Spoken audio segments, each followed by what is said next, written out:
नमस्कार। शोमर तुड़ी एनालिसिस में आपका स्वागत है। दोस्तों, आपने जो है ना पंचतंत्र की कहानियां सुनी होंगी जो पीढ़ी दर पीढ़ी चली आ रही है, मौखिक रूप से, श्रुत परंपरा से। हालांकि ये कहानी बिफोर क्राइस्ट तीसरी सदी की कहानियां हैं, ईसा से 3 सदी पहले विष्णु शर्मा नामक किसी विद्वान ने लिखी। लेकिन ये क्या है कि कोई किसी एक ही लिखी कहानी नहीं है, बल्कि ये जीवन के अनुभवों के आधार पर ये कहानी लिखी गई है। और ये आज भी जो है उतनी सार्थक है जितनी तब सार्थक थी। और यहाँ तक कि जो इंग्लिश मीडियम के स्कूल के जो बच्चे हैं वो भी आज उनको भी ये कहानियां दी जाती हैं, वो उसका इंग्लिश वर्जन वो पढ़ते हैं। इससे पहले मैं इस बारे में बात करूं, मेरा आप लोगों से निवेदन है कि आप मेरे चैनल को सब्सक्राइब करिएगा, शेयर कीजिएगा और कमेंट भी करिएगा। आपको ये कहानी कैसे लगी, ये घटना कैसे लगी। ये कोई कहानी नहीं है, ये एक सच्ची घटना पर आधारित है। जो भी ताजी है उस पर मैं वो करूंगा, उसका मैं अपना एनालिसिस करूंगा। धन्यवाद। पुनः निवेदन है कि आप इसको मेरे चैनल को सब्सक्राइब करेगा। तो ये कहानी है उस राज्य की जो कभी गौतम बुद्ध की धरती हुआ करती थी, उनका कार्य क्षेत्र हुआ करता, उनका कर्म क्षेत्र हुआ करता, जहां उन्होंने अपनी जो उनके अपने उपदेश थे वो दिए, वो प्राप्त किए और वो दिए। और वो उपदेश जो है दुनिया भर में फैले। कम से कम एशिया के बहुत से देशों तक जो है भगवान बुद्ध के उपदेश चलते हैं और उनके धर्म को, बौद्ध धर्म को अपनाया जाता है। अब मैं उसी बिहार की बात कर रहा हूं। और जो एक कहानी है, ये पंचतंत्र की कहानी नहीं है, बल्कि ये लठ तंत्र की कहानी है। और वो जो बिहार था, ये उस दौर की कहानी है जब गौतम बुद्ध का बिहार की जगह पर लालू यादव का जंगल राज का उद्भव हुआ था। तब वो भी उसी तरह गरीबों के मसीहा, सामाजिक न्याय के प्रवर्तक और ये सब चल रहा था। तो उस दौर की कहानी है जो अभी चल रही है।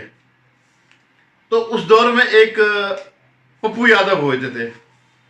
हालांकि उनका नाम राजेश रंजन था, लेकिन पता नहीं उनके दादाजी को क्या लगा कि कोई पप्पू और भी आने वाला है राजनीति में, इसलिए इनका नाम अभी से पप्पू रख दिया जाए। और मैं ये कह रहा हूं कि वो ओरिजिनल पप्पू यादव भी है, यानी राजेश रंजन ही ओरिजिनल पप्पू हैं। अब मैं आपको असली उस कहानी पे आता हूं। तो ये इस जंगल राज में पैदा हुए, पैदा माने हुए यानी जब इन्होंने अपना व्यवसाय शुरू किया। तो इनका वही अपराधों से, यादव थे, खूब हष्ट-पुष्ट थे, खूब दूध पीते थे, तो शरीर बड़ा बलवान था। बलवान था क्या, अभी भी है। अभी भी वो 2 हर कदम दम बदम साथ हो तेरा हम, करबला की कसम, कनों के साथ भी, कनों के साथ भी, कनों के साथ। दिन पहले वो मुंगर जो है घुमा रहे थे अखाड़े में जो है जा करके। तो वो जो राज था, वो दौर था, जंगल राज का जो वो दौर था, उसमें अगर आप बाहुबली है तो आप निश्चित मानिए कि आप जो है राजनीति की पहली सीढ़ी पर पहुंच गए। और वही इनके साथ हुआ। तो अपने मामा से कुछ सीखे सागे जो प्रिलिमिनरी कोर्स जो होता है, इंडक्शन कोर्स जिसे कहते हैं, तो वसूली और मार पीट और सारी चीजें जो है अपने मामा से उन्होंने सीखा और ये राजनीति में उभरने लग गए। तो उस समय यह था कि जो ही राजनीति में उभरे इस टाइप का बाहुबली, उसको लेने के लिए सब लपकते हैं। तो अपने लालू यादव जी पीछे क्यों रहते, तो उन्होंने इनको अपने साथ लिया। खैर इस बीच वो कई बार पप्पू यादव जी जो है कभी इनके साथ, कभी उनके साथ, कभी अलग, क्योंकि बाद में थ्रेट हो गए थे यादवों के लिए, क्योंकि यादवों के एकमात्र नेता लालू और उनका परिवार ही था और किसी दूसरे यादव को प्रमुख रूप से नहीं उभरने देते थे। तो उन्होंने इनको निकाल भी दिया, लेकिन ये कहाँ मानने वाले। फिर उन्होंने अपनी पार्टी बना ली। तो यानी मेरा कहने का मतलब ये था कि वे फुल उसमें आ चुके थे। 6 बार सांसद रह चुके, 1 बार विधायक रह चुके हैं। कभी किसी दल से, कभी निर्दलीय, कभी जैसे भी मर्जी वैसे हुए। तो बड़ा इनकी धाक है। तो बीच में कुछ हुआ तो उनको सिक्योरिटी भी मिली, क्योंकि वहां पर जातिवादी लड़ाइयां होती तो उनको धमकियां मिली, तो वाइस सिक्योरिटी मिली। अब जो मैं बता रहा हूं आपको, ये क्यों आज चर्चा में आए। अभी कुछ दिन पहले आप सुन रहे होंगे लॉरेंस बिश्नोई का एक गैंग है। पता नहीं लॉरेंस बिश्नोई तो जेल में है, कैसा उसका गैंग है जो पूरी दुनिया में, कनाडा से लेकर के भारत तक छाया हुआ है। ऐसा तो कभी दाऊद को भी नहीं रहा। एनीवे, तो उसके नाम पर, लॉरेंस बिश्नोई के नाम पर मुंबई में उसकी हत्या कर दी गई, बाबा सिद्दीकी की, एक नेता की।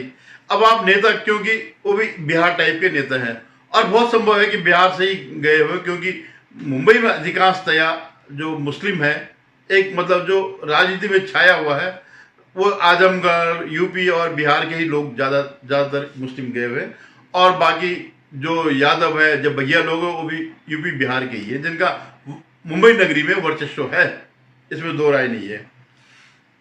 तो उसने भी बाबा सिद्दीकी की हत्या करी। क्या उनका टर्म रहे होंगे सलमान को लेकर के, जो भी, वो आप लोग सब जानते हैं क्या था। कितना सच है कितना गलत है कहा भी नहीं जा सकता है। क्योंकि मुझे याद है एक बार, एक देहरादून में एक दाई हुआ करता, दाई माने ऐसे अपराधी, तो वो बड़ा दुबला पतला, कोई ऐसा वो नहीं था, लेकिन तब वो कट्टा वट्टा ये सब लेकर के, तो कई बार उसी को लूट लिया उसके नाम पर कि मैं फलाना फलाना हूं और मुझे वो दे दे, तो बेचारा लुट पिट गया अपने नाम से ही जो है। तो ऐसा इस तरह के अपराध जगत में सब होता रहता है।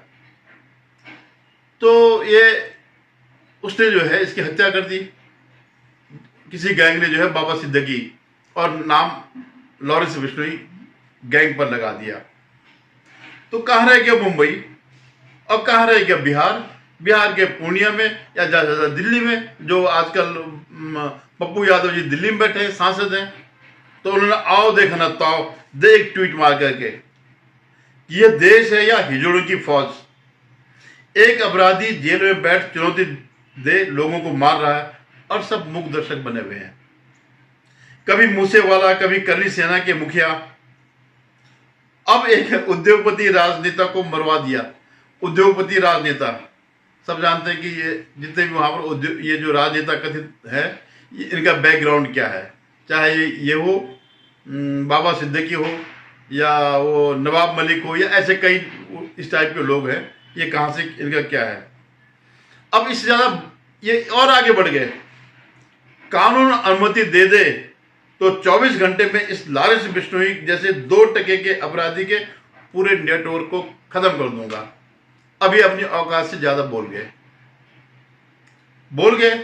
अब उन्होंने कभी स्वप्न में भी नहीं सोचा होगा पप्पू यादव ने कि जो अपराधी गिरोह है वो कभी ट्विटर में भी होगा, और शायद ये बात आई गई हो जाती।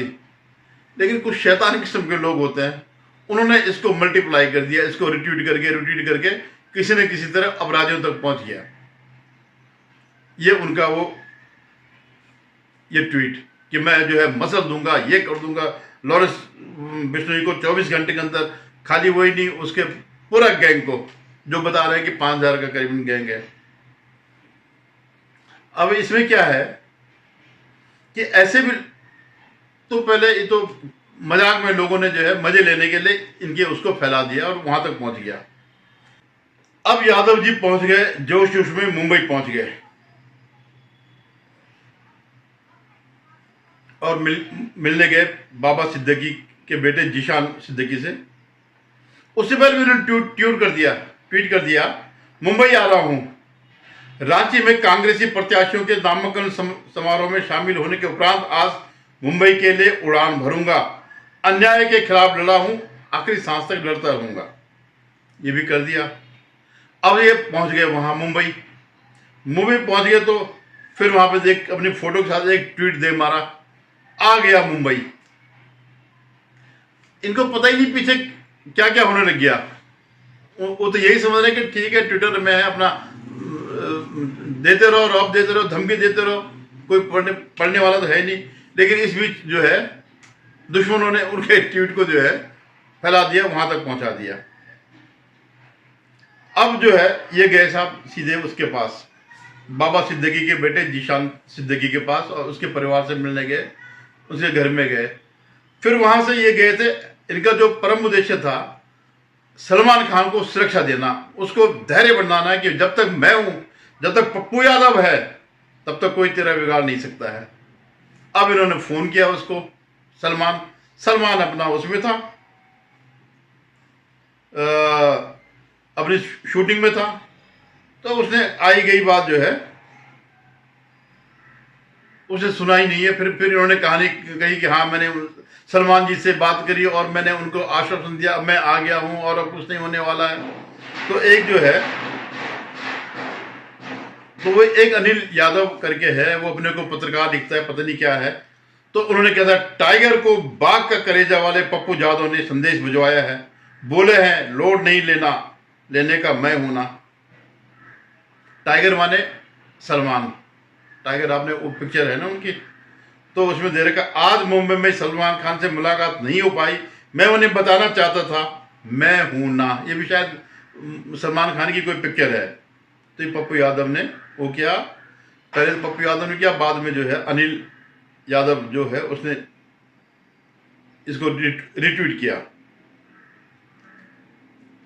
तो ये पहुंचे साहब उसको आगे पड़ेगा न्यूज, बिहार न्यूज में। लॉरेंस बिश्नोई को 2 टके का बताकर पप्पू यादव मुंबई में बाबा सिद्दीकी के बेटे जीशान अली से मिले।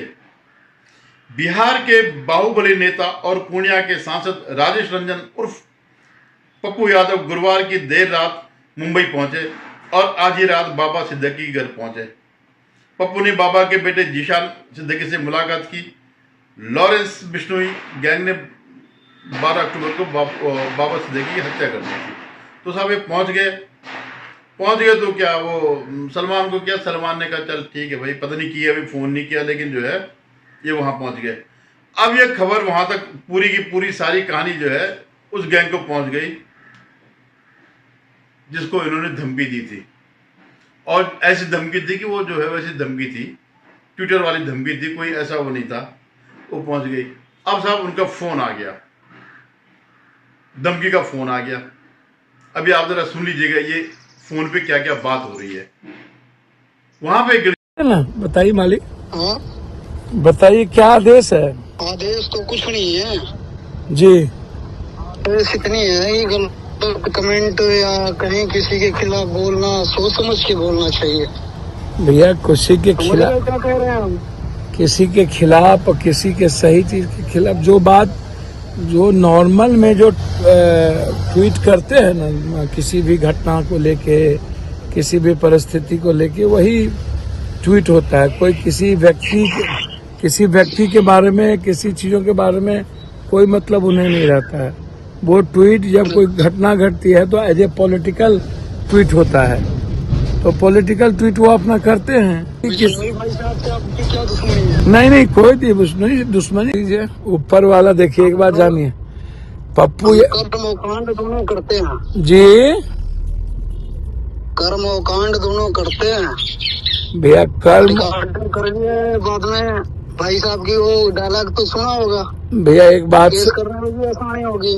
भैया एक बात समझिए, मैं आपको बता, आपके रास्ते में ना कोई जा रहा है, ना जाता है, ना जाएगा। वो पॉलिटिकल चीजें हैं, पॉलिटिकल चीजें होती रही है, बात ठीक करते है। पॉलिटिकल नाले किसी के खिलाफ बोलना, किसी को शब्द बोलना पॉलिटिकल नहीं है। बाकी हम देख लेंगे, एक बार फोन करने का मकसद यही था, सुधर जाओ, नहीं आगे तो देख ही लेंगे हम। नहीं निश्चित रूप से आप बेफिक्र रहे, आप बेफिक्र। हम फोन नहीं करेंगे ना, हमें डिस्टर्ब करना। ओके राम। ओके। बिगड़ाने लग गए। अरे नहीं, वो तो ये तो एक वो है, हम राजनेता है, ये तो हमारा सिर्फ कहने का वो मतलब है, हमारे किसी से दुश्मनी थोड़ी है।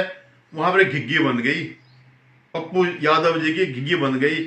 और नहीं भाई साहब, मैं तो कुछ नहीं हूं, ये नहीं हूं, चिंता नहीं करो, ये सब कुछ जो है अब डर के मारे जो है, अब तक जिस बात को मजाक समझ रहे थे और मजा ले रहे थे तो कांप गए कि अगर सचमुच लॉरेंस बिश्नोई हुआ तो उसने तो कई ठिकाने लगा दिए, तो मैं क्या चीज हूं।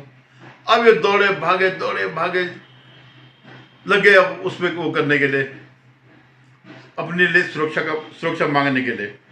पहले तो आप एक ये अनिल यादव मीडिया जो है उसका एक बार ट्वीट देख लीजिए, फिर मैं आगे इसके बारे में भी बात करूंगा। अनिल मीडिया वाले, जब से बाघ का करेजा वाला सांसद पप्पू यादव ने फोन करके भाईजान को भरोसा दिया है कि लॉरेंस बिश्नोई का बिल्कुल भी लोड मत लेना, ये जो अंडरवर्ल्ड की जो भाषा है वही भाषा है, मैं 24 घंटे आपके साथ खड़ा हूं, आपके लिए जान की बाजी लगा दूंगा, क्यों डरते हो, मैं हूं ना। बताया जा रहा है कि इस भरोसे के बाद सल्लू भाई बहुत रिलैक्स फील कर रहे हैं और अब अपनी नई फिल्म की शूटिंग में उनका मन लगने लगा है। अगले ने तो बेचारे ने बात तक नहीं करी उससे, न मिलने के लिए बुलाया न खुद मिलने गया, लेकिन यहाँ पर जो है अनिल यादव जी जो बता रहे हैं कि इस भरोसे के बाद सल्लू भाई बहुत रिलैक्स फील कर रहे हैं और अब नई फिल्म की शूटिंग में उनका मन लगने लगा। जैसे उसने सलमान खान ने इसको बताया कि मेरा मन लग रहा है। अब ये जो अनिल यादव कह रहा, पहले तो मैं अनिल यादव की बात बता रहा हूँ कि बाघ का करेजा वाले सांसद पप्पू यादव को लॉरेंस बिश्नोई के ने अपने छर्रों से धमकी दिलवाई, वही भाषा। लॉरेंस के बारे में ज्यादा मत बोलो, नहीं तो टीआरपी के चक्कर में रेस्ट इन पीस हो जाओगे, ये उन्होंने बोला।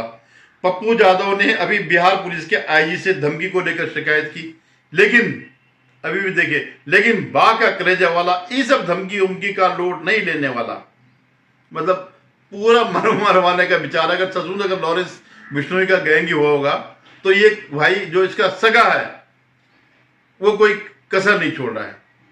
और इधर जो है इनकी हालत खराब हो रखी है, अभी आपने वीडियो में देखा होगा, तो वो अपनी सफाई दे रहे कि साहब मैं तो एज ए पॉलिटिशियन मैंने जो मेरा समाज के प्रति कर्तव्य है ये सब कहा और इन बातों का इससे संबंध नहीं है, लेकिन उनका मुझे फोन आ गया और जो है मुझे धमकी दे गई, मेरी जान पे खतरा हो गया, मुझे सिक्योरिटी चाहिए। तो फिर वो एसपी से लेकर के डीआईजी, आईजी, डीजीपी, बिहार के गृह मंत्री और गृह मंत्री के बाद मुख्यमंत्री सबको प्रयास करते रहे अपनी सुरक्षा के लिए। अंत में उन्होंने फिर एक लेटर मार करके गृह मंत्री श्री अमित साहब को, शायद उनका फोन आया या जो भी था, उन्होंने उनको भी फोन किया।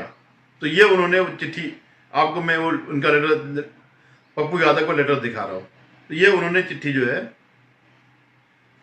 ये, तो इस चिट्ठी में सारी कहानी है कि मेरे साथ क्या क्या हुआ, कैसे कैसे हुआ, ये सब चीजें हैं और मुझे जड़ सुरक्षा दी जाए।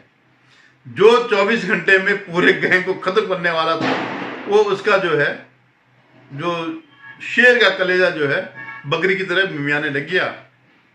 तो ये है जंगल राज की कहानी, यह है लठतंत्र की कहानी।